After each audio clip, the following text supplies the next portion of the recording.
श्री सीतारामचंद्र भगवान की जय। वाल्मीकि रामायण अध्याय 63 को सुनेंगे। इस अध्याय में हम लोग विश्वामित्र को ऋषि एवं महर्षि पद की प्राप्ति, मेनका द्वारा उनका तपोभंग तथा ब्रह्म ऋषि पद की प्राप्ति के लिए उनकी घोर तपस्या, पुणे वर्ष सहस्रे तु व्रत सनातम महामुनिम अभ्यगच्छन् सुरा सर्वे तपः फल चिकीर्षवः। सतानंद जी कहते हैं, श्री राम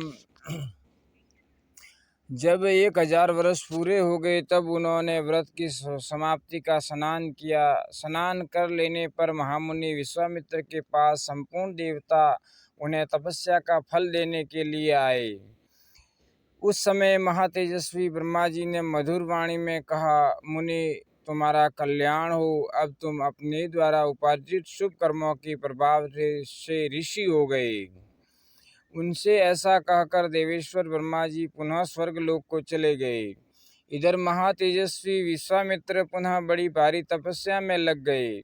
नरश्रेष्ठ तदंतर बहुत समय व्यतीत होने पर परम सुंदरी अप्सरा मेनका पुष्कर में आई और वहां स्नान की तैयारी करने लगी। महातेजस्वी कुशिक नंदन विश्वामित्र ने वहां उस मेनका को देखा। उसके रूप और लावण्य की कहीं तुलना नहीं थी। जैसे बादल में बिजली चमकती हो, उसी प्रकार वह पुष्कर के जल में शोभा पा रही थी। उसे देखकर विश्वामित्र मुनि काम के अधीन हो गए और उससे इस प्रकार बोले, अप्सरा तेरा स्वागत है, तू मेरे इस आश्रम में निवास कर। तेरा भला हो, मैं काम से मोहित हो रहा हूँ, मुझ पर कृपा कर। उनके ऐसा कहने पर सुंदर कटी प्रदेश वाली मेनका वहाँ निवास करने लगी। इस प्रकार तपस्या का बहुत बड़ा विघ्न विश्वामित्र के पास स्वयं उपस्थित हो गया। रघुनंदन मेनका को विश्वामित्र के उस सौम्य आश्रम पर रहते हुए 10 वर्ष बड़े सुख से बीते।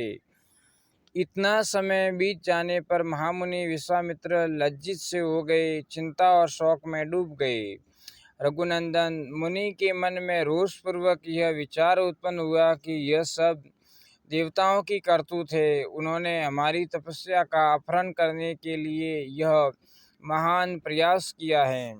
मैं काम जनित मोह से ऐसा आक्रांत हो गया कि मेरे 10 वर्ष एक दिन रात के समान बीत गए। यह मेरी तपस्या में बहुत बड़ा विघ्न उपस्थित हो गया। ऐसा विचार कर मुनिवर विश्वामित्र लंबी सांस खींचते हुए पश्चाताप से दुखित हो गए। उस समय मेनका अप्सरा भयभीत हो थरथर कांपती हुई हाथ जोड़कर उनके सामने खड़ी हो गई। उसकी ओर देखकर कुशिक नंदन विश्वामित्र ने मधुर वचनों द्वारा उसे विदा कर दिया और स्वयं वे उत्तर पर्वत हिमवान पर चले गए। वहां उन महायशस्वी मुनि ने निश्चयात्मक बुद्धि का आश्रय ले कामदेव को जीतने के लिए कोशी की तट पर जाकर दुर्जय तपस्या आरंभ की। श्री राम वहां उत्तर पर्वत पर 1000 वर्षों तक घोर तपस्या में लगे हुए विश्वामित्र जी से देवताओं को बड़ा भय हुआ। सब देवता और ऋषि परस्पर मिलकर सलाह करने लगे, ये कुशिक नंदन विश्वामित्र महर्षि की पदवी प्राप्त करे, यही इनके लिए उत्तम बात होगी। देवताओं की बात सुनकर सर्वलोक पितामह ब्रह्मा जी तपोधन विश्वामित्र के पास जा मधुर वाणी में बोले, महर्षि तुम्हारा स्वागत है। वत्स कौशिक, मैं तुम्हारी उग्र तपस्या से बहुत संतुष्ट हूँ और तुम्हें महता एवं ऋषियों में श्रेष्ठता प्रदान करता हूँ। ब्रह्मा जी का यह वचन सुनकर तपोधन विश्वामित्र हाथ जोड़ प्रणाम करके उनसे बोले, भगवान यदि अपने द्वारा उपार्जित शुभ कर्मों के फल से मुझे आप ब्रह्म ऋषि का अनुपम पद प्रदान कर सके तो मैं अपने को जितेंद्रिय समझूंगा। तब ब्रह्मा जी ने उनसे कहा, मुनिश्रेष्ठ, अभी तुम जितेंद्रिय नहीं हुए हो, इसके लिए प्रयत्न करो। ऐसा कहकर वे स्वर्गलोक को चले गए।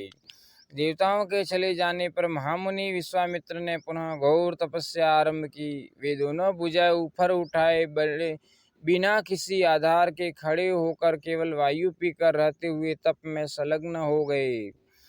गर्मी के दिनों में पंचाग्नि का सेवन करते, वर्षा काल में खुले आकाश के नीचे रहते और जाड़े के समय रात दिन पानी में खड़े रहते थे। इस प्रकार उन तपोधन ने 1000 वर्षों तक घोर तपस्या की। महामुनि विश्वामित्र के इस प्रकार तपस्या करते समय देवताओं और इंद्र के मन में बड़ा भारी संताप हुआ। समस्त मरुदगणों सहित इंद्र ने उस समय रंभा अप्सरा से ऐसी बात कही जो अपने लिए हितकर और विश्वामित्र के लिए अहितकर थी। सियावर रामचंद्र की जय, पवन सुत हनुमान की जय, हर हर महादेव की जय। वाल्मीकि रामायण सर्ग संख्या 64। इस सर्ग में विश्वामित्र का रंभा को शाप देकर पुनः घोर तपस्या के लिए दीक्षा लेना। इंद्र बोले, रंभे, देवताओं का एक बहुत बड़ा कार्य उपस्थित हुआ है, इसे तुम्हें ही पूरा करना है। तू महर्षि विश्वामित्र को इस प्रकार लोभा जिससे वे काम और मोह के वशीभूत हो जाए। तथोक्ता सापसरा राम शस्त्राक्षेण धीमता व्रीडिता प्राणजलिवाक्यं प्रत्युवाच सुरेश्वरम।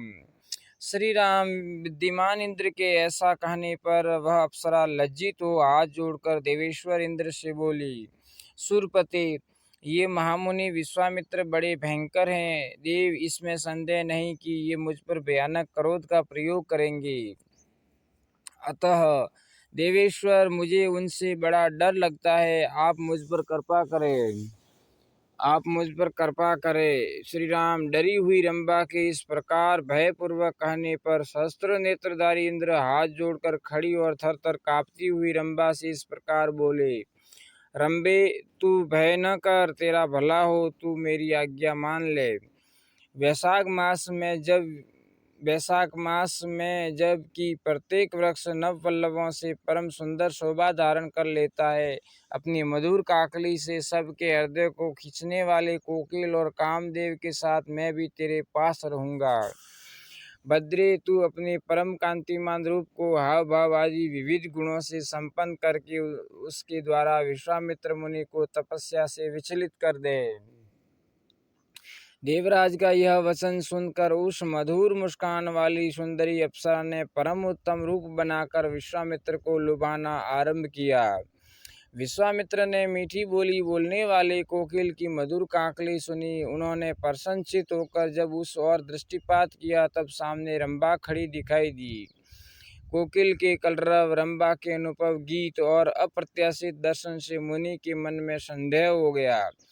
देवराज का वह सारा कुचक्र उनकी समझ में आ गया। फिर तो मुनिवर विश्वामित्र ने क्रोध में भरकर रंभा को शाप देते हुए कहा, दुर्भागे रंभे, मैं काम और क्रोध पर विजय पाना चाहता हूँ और तू आकर मुझे लुभाती है। अतः इस अपराध के कारण तू 10,000 वर्षों तक पत्थर की प्रतिमा बनकर खड़ी रहेगी। रंभे, शाप का समय पूरा हो जाने के बाद एक महान तेजस्वी और तपोबल संपन्न ब्राह्मण ब्रह्मा जी के पुत्र वशिष्ठ मेरे क्रोध से कलुषित तेरा उद्धार करेंगे। ऐसा कहकर महातेजस्वी महामुनि विश्वामित्र अपना क्रोध न रोक सकने के कारण मन ही मन संतप्त हो उठे। मुनि के उस महाश्राप से रंभा तत्काल पत्थर की प्रतिमा बन गई। महर्षि का वह शाप युक्त वचन सुनकर कंदर्प और इंद्र वहां से खिसक गए। श्री राम क्रोध से तपस्या का क्षय हो गया और इंद्रियां अभी तक काबू में नहीं आ सकी। यह विचार कर उन महातेजस्वी मुनि के चित्त को शांति नहीं मिलती थी।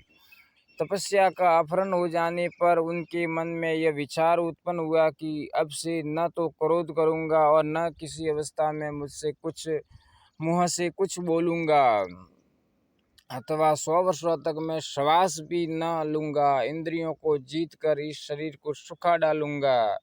जब तक अपनी तपस्या से उपार्जित ब्राह्मणत्व मुझे प्राप्त न होगा तब तक चाहे अनंत वर्ष बीत जाए, मैं बिना खाए पिए खड़ा रहूंगा और सांस तक न लूंगा। तपस्या करते समय मेरे शरीर के अवयव कदापि नष्ट नहीं होंगे। रघुनंदन, ऐसा निश्चय करके मुनिवर विश्वामित्र ने पुनः 1000 वर्षों तक तपस्या करने के लिए दीक्षा ग्रहण की। उन्होंने जो प्रतिज्ञा की थी उसकी संसार में कहीं तुलना नहीं थी। सियावर रामचंद्र की जय, पवन सुत हनुमान की जय, हर हर महादेव की जय। भक्तों, अगर ये वीडियो पसंद आया हो तो इस वीडियो को लाइक करना, इस चैनल को सब्सक्राइब करना, ताकि ऐसे ही धार्मिक कथा व शास्त्र सुनने को मिले।